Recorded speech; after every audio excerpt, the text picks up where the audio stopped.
Before diving into this incredible story, consider subscribing to the channel and hitting the bell. Every story here has something to say, and you won't want to miss a single one. Chicago, Hiver Glacial. The city was frozen beneath a veil of ice. The wind cut like a blade between the buildings, whistling through the urban arteries. Rooftops, cars, streetlights, everything seemed frozen beneath the bite of the frost. Passers-by, bundled up to their brows, strode forward, their eyes fixed on the sidewalk, dodging frozen puddles and carefully avoiding glances. On Madison Street, not far from the administrative center, the morning routine was in full swing. Takeaway coffees, phones pressed to ears, hurried faces. But at the foot of the wall of an imposing federal building, in an area where everything is supposed to be secure, one man stood out. There he was, sitting on the ground, leaning against the cold stone. Motionless. His military coat seemed to belong to another era.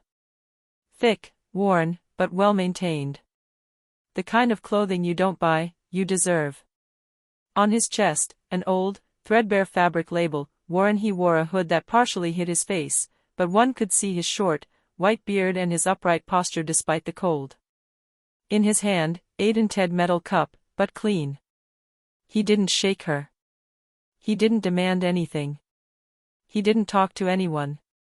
Passers-by avoided him. Not out of hostility, but out of that automatic reflex we develop when faced with silent figures on the street. The invisible ones.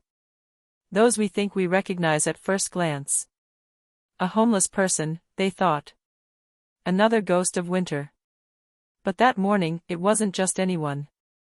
This man, unknown to all, was called Henry Lawrence Warren. And at 8:46, everything was about to change. At the District 4 police station, the radio crackles. Report on Madison Street, at 300 East. A homeless man is blocking the entrance to the federal building. Suspicious behavior. He's scaring the employees. Officer Derek Owens, 29, grabs the keys to a patrol SUV. Tall, burly, with a tight jaw and sharp eyes, he's been in uniform for a year but already feels like a veteran. He thinks he can read people. Especially those who have nothing. At his side rises Officer Megan Riley, 26 years old, petite, intelligent, observant. She prefers to analyze before speaking. Silently, she taps the call details into her dashboard tablet. This is their 5th intervention of the morning. She sighs. The drive is spent in tense silence. Derek chews gum. Megan watches the snow slowly melt on the heated windshield. Another guy who wants to sleep somewhere warm, Derek says cynically. Or someone who's just cold, Megan replies, almost inaudibly. Derek shrugs. Do you want us to wait for him to get into the building and cause a mess? We're here to provide security, not play social workers. Stepping out of the vehicle, Derek Owens automatically adjusts his bulletproof vest.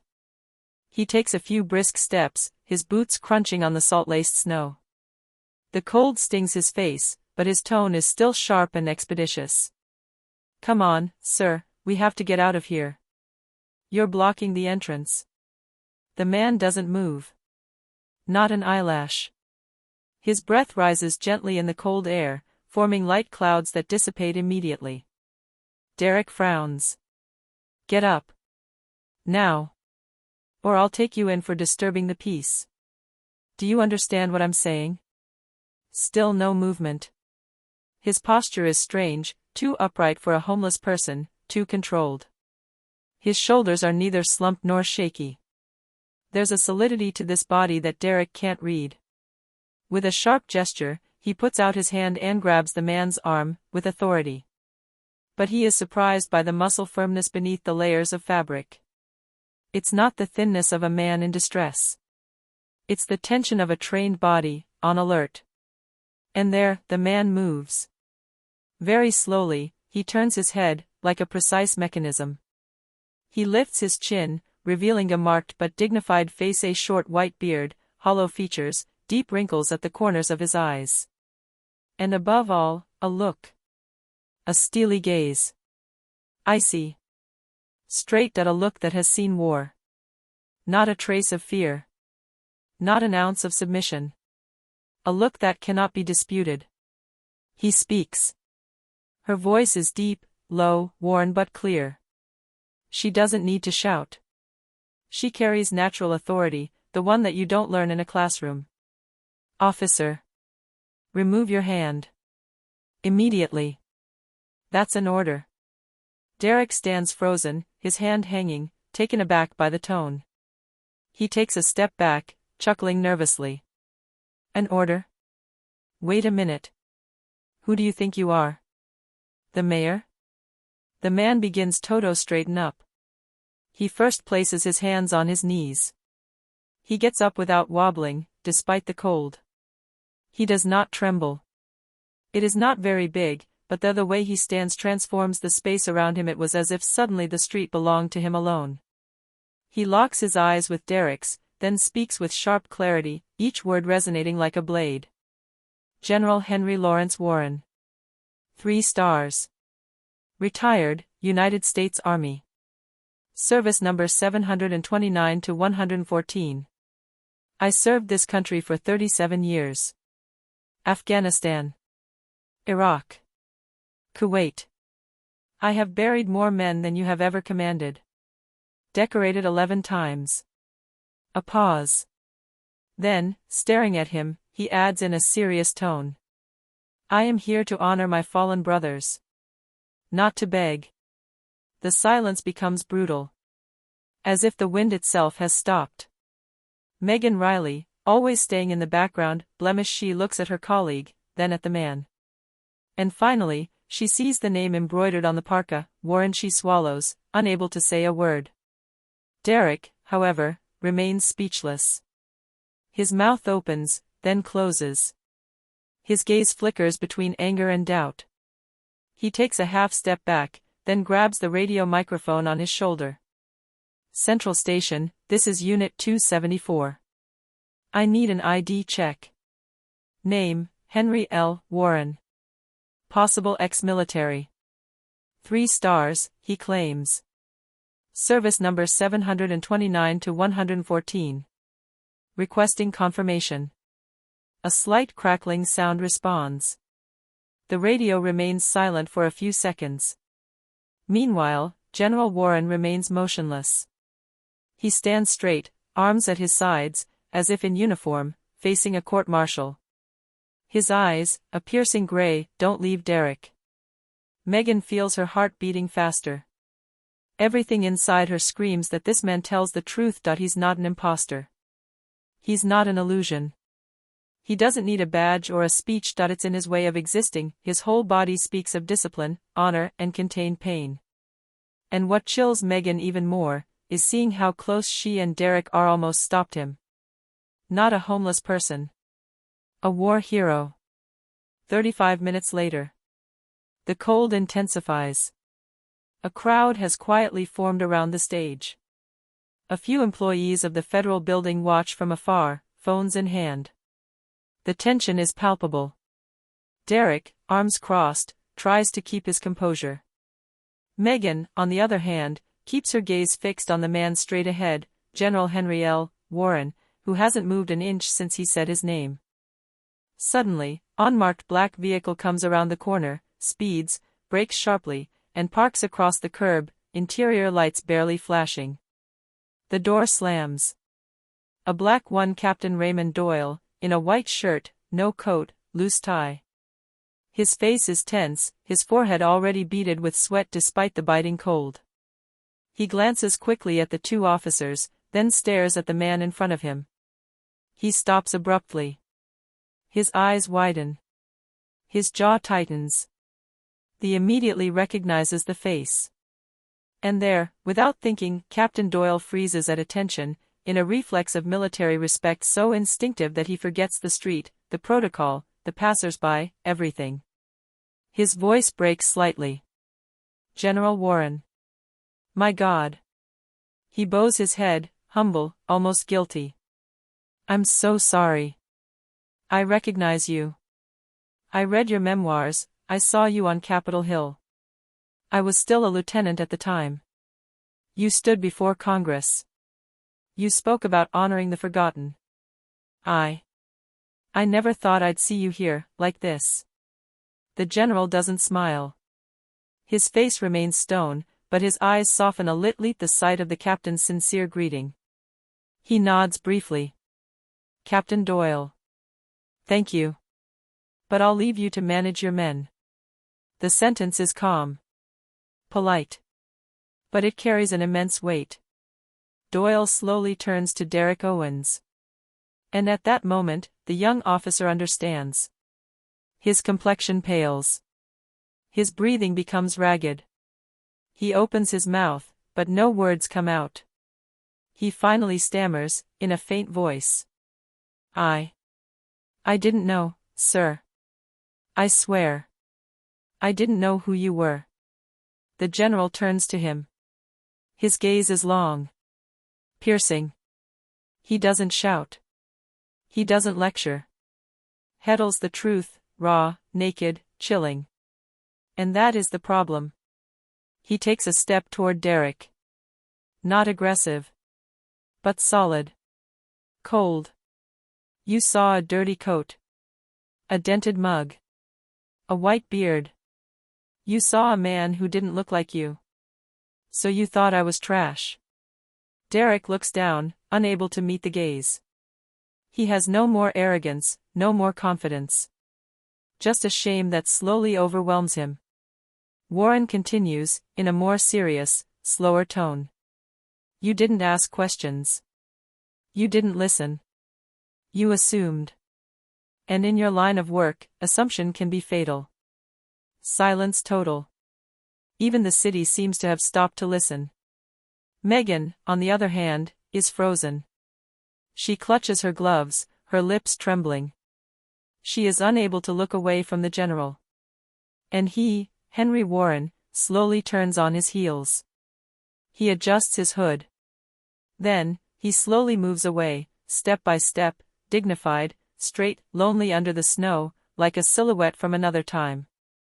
The crowd parts. No one says a word. A man tries to take a picture. Megan gently pushes him away, without even looking at him. Captain Doyle remains frozen. And Derek looks at the floor, as if realizing for the first time what this Miansto judge without knowing. Henry Warren was a living legend in military circles.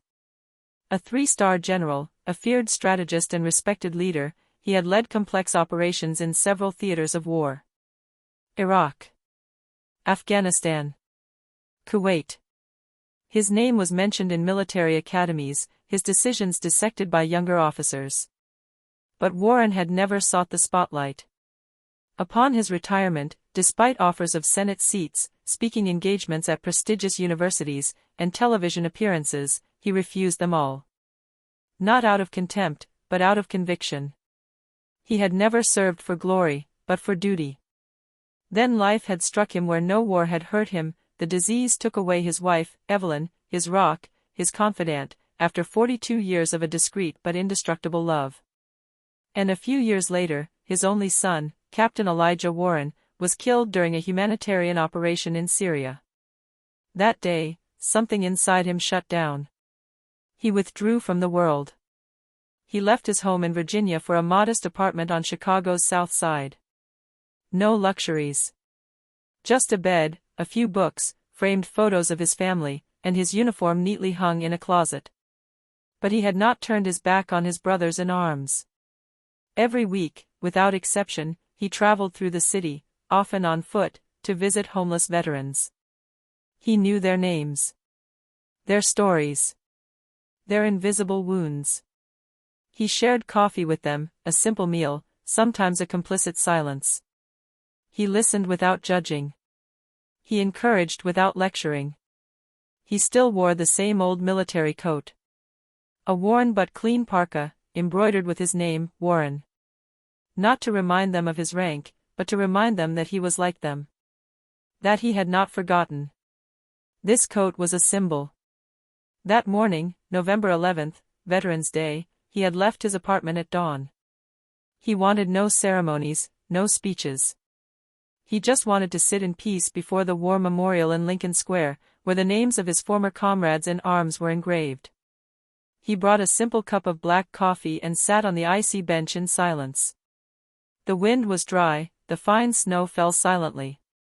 He remained there, motionless, his eyes lost in the names that he didn't pray. He remembered.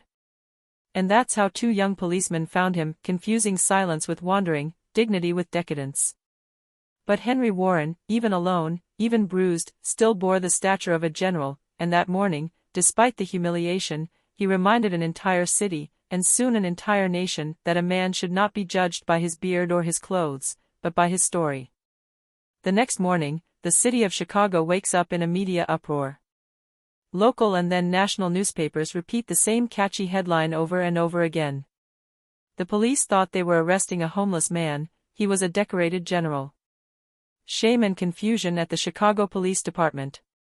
A hero humiliated on the ground he defended. The video, discreetly captured by a passerby named Alicia Gomez, a nurse of Mexican descent, shows the scene from the opposite sidewalk. It shows General Warren, motionless, his hands clasped over his cup, then the altercation with Officer Derrick, Warren's menacing attitude, his icy voice, and finally, the arrival of Captain Doyle, standing at attention in the snow. The video went viral. In less than 24 hours, it crossed the 15 million views. Veterans from across the country, some in uniform, are posting messages of support. Families of veterans weep as they listen to the general's words. Even the Secretary of Defense posts a message on X Twitter. To honor our elders is to honor ourselves. My respects to General H.L. Warren. Social media, meanwhile, is on fire. Hashtags are trending. Hashtag respect Warren, hashtag a hero humiliated, hashtag Chicago do better. Chicago mayor calls emergency press conference. The police chief reads a tense speech, evidently written by her advisors.